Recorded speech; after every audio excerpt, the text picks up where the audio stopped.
Dear student, आज हम account में ट्रायल बैलेंस बनाना सीखेंगे। तो देखते हैं ट्रायल बैलेंस क्या होता है। ट्रायल बैलेंस की वैसे 3 विधियां हैं ट्रायल बैलेंस बनाने की। पहला शेष विधि, दूसरा योग विधि और तीसरी योग और शेष विधि। तो आज हम ट्रायल बैलेंस बनाना सीखेंगे और देखते हैं कि ट्रायल बैलेंस कैसे बनाए जाते हैं। तो ट्रायल बैलेंस एक सरल मेथड है जिसके माध्यम से अब जैसे रोकड़ बही का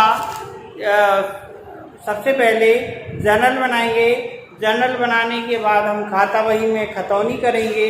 खतौनी करने के बाद उनके जो भी बैलेंस आएंगे उन बैलेंस को अपने तलपट में लिख लेते हैं और इस तलपट का अगर योग मिल जाता है तो ये माना जाता है कि आपने जो भी जर्नल बनाया है और जो भी खाता बही बनाई है उसके जो शेष हैं वो सही प्रकट हुए हैं, यानी आपकी जो प्रारंभिक बहियाँ हैं वो सही रूप में बनी हैं।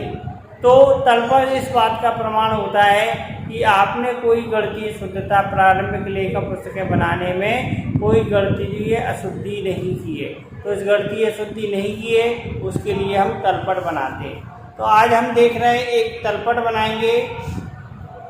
वो हम कुछ शेषों को लेंगे। आपके बुक का एक सवाल है, वो सवाल को देखेंगे, उस सवाल को पढ़ेंगे, समझेंगे, फिर उसे किस तरीके से लिखते हैं और उसे हम अपना अकाउंट में किस प्रकार से मेंटेन करेंगे ये चीज़ें। तो यहाँ पे दिया है हमारे पास निम्नलिखित शेषों के आधार पर 30 सितंबर 2020 को तनवीर का तलपट बनाइए, ठीक है, और पूंजी ज्ञात कीजिए।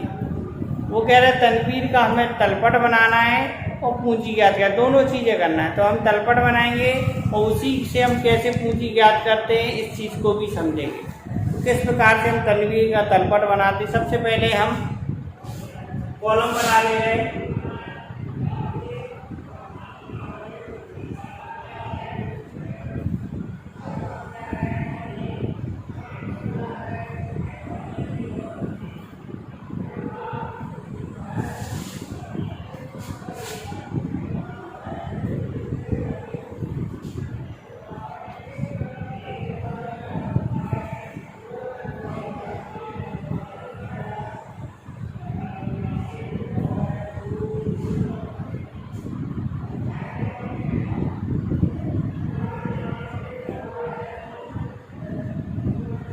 ट्रायल बैलेंस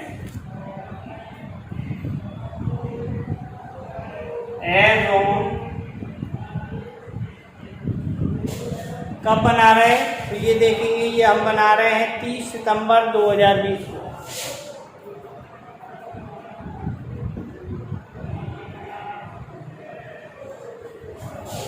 सबसे पहले serial number, name of ledger account,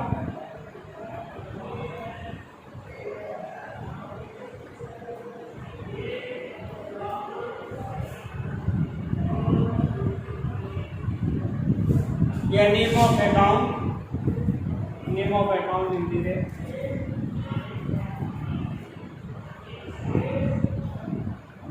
laser folio, amount debit,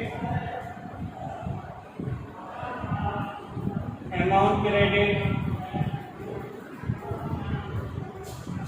इस प्रकार से हम खातों को बनाते हैं। अब ये चीज देखेंगे हम, डेबिट बैलेंस वह होता है लेजर में देखेंगे। सबसे पहले अगर हमारा डेबिट का टोटल ज़्यादा आता है और वो क्रेडिट में लिख देते हैं तो वो हमारा डेबिट बैलेंस माना जाता है। क्रेडिट का टोटल ज़्यादा आता है वो डेबिट में लिखा जाता है, वो क्रेडिट बैलेंस। कुछ चीज़ें हमें जनरल रूप में समझनी होती हैं, उन समझ के आधार पर ही हम अकाउंट को वहाँ पे मेंशन करेंगे। हम आपको ये बताए, इसका हम कुछ बेसिक रूल बता दे रहे हैं आपको। कुछ चीज़ें ऐसी हैं जैसे कि डेबिट में क्या आती हैं। तो डेबिट में सबसे पहले डेबिट में आपकी सभी संपत्ति, जो भी संपत्तियाँ हैं वो आएंगी। दूसरा सभी व्यय आ जाएंगे। तीसरा हानि अगर है तो आ जाएगा। इन चीज़ों को याद रखना होगा। सभी संपत्ति आ जाएंगी, व्यय आ जाएंगे, हानि। क्रेडिट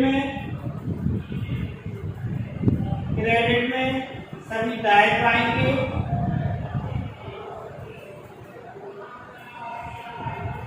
दूसरा लाभ आ जाएगा, तीसरा हानि आएगा।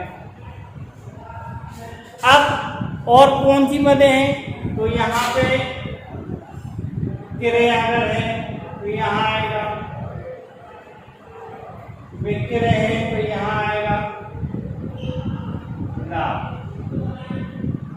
व्यय खर्च आय। तो ये इन मदों के हिसाब से हम बनाएंगे। सबसे पहले जैसे हम देख ले रहे हैं प्रारंभिक रहतिया, तो प्रारंभिक रहतिया हमारा स्टॉक है, माल है, संपत्ति है। तो नंबर 1 लिखेंगे ओपनिंग स्टॉक। ओपनिंग स्टॉक 20,000 तो डेबिट में आ जाएगा 20,000, संपत्ति डेबिट में आ जाएगी। नंबर 2 पे आ रहा है क्रय, क्रय भी हमारी संपत्ति है। परचेज,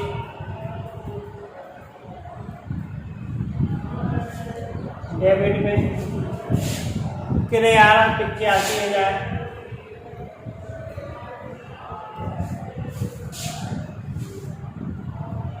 इसके बाद आ रहा है विक्रय।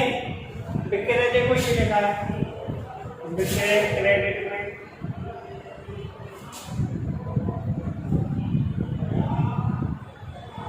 सेल्स अकाउंट क्रेडिट में 1 लाख।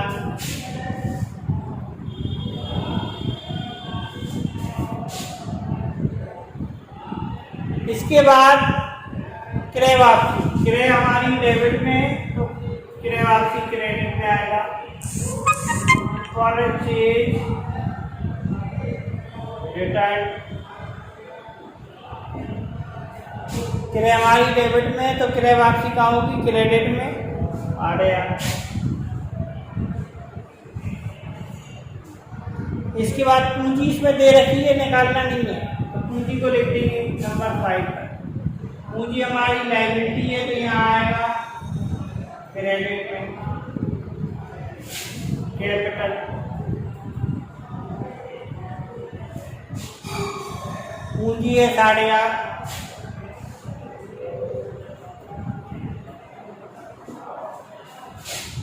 इसके बाद वेतन, वेतन हमारा खर्च है। वेतन क्या है, खर्च है, तो salary account debit. General entry से ही पता चले, सेल्स अकाउंट क्रेडिट में बनती तो क्रेडिट में आएगा, एक्सपेंस डेबिट में बनते तो डेबिट में आएगा। इस प्रकार से भी बना सकते हैं। वेतन 7,000। इसके बाद कमीशन प्राप्त इनकम है, और इनकम क्या होगी, क्रेडिट। जिसमें प्राप्त लिखा है वो इनकम है,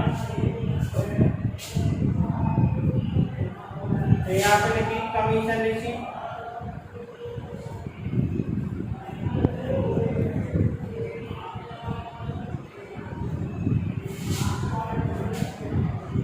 कमीशन रिसीव 2,000। इसके बाद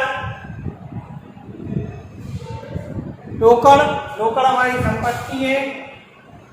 कैश अकाउंट संपत्ति है तो डेबिट में आएगा।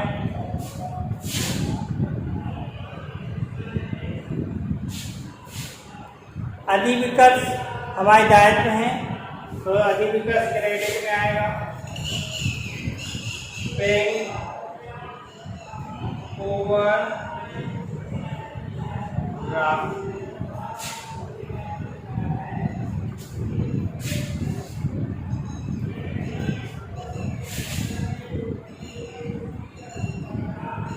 मशीनरी अकाउंट, मशीन खाता, मशीन खाता हमारा कितना है, 58,000। डेबिट संपत्ति है। इस प्रकार हमें सवाल में जितनी भी मदें दी हैं उन सभी मदों को लिख लेते हैं और फिर इसका टोटल करते हैं। तो हमने सारी मदें लिख ली हैं, अब हम इसका टोटल करेंगे और टोटल करके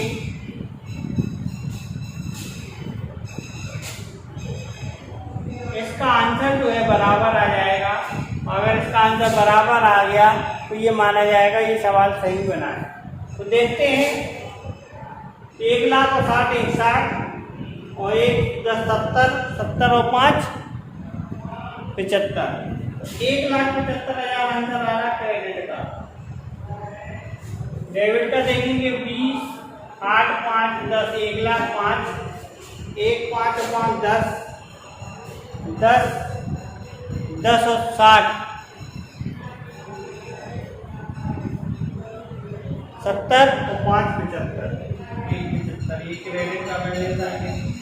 तो दोनों का बैलेंस बराबर आ गया तो इसका मतलब ये माना जाएगा ये हमारा जो सवाल है बिल्कुल सही बना है।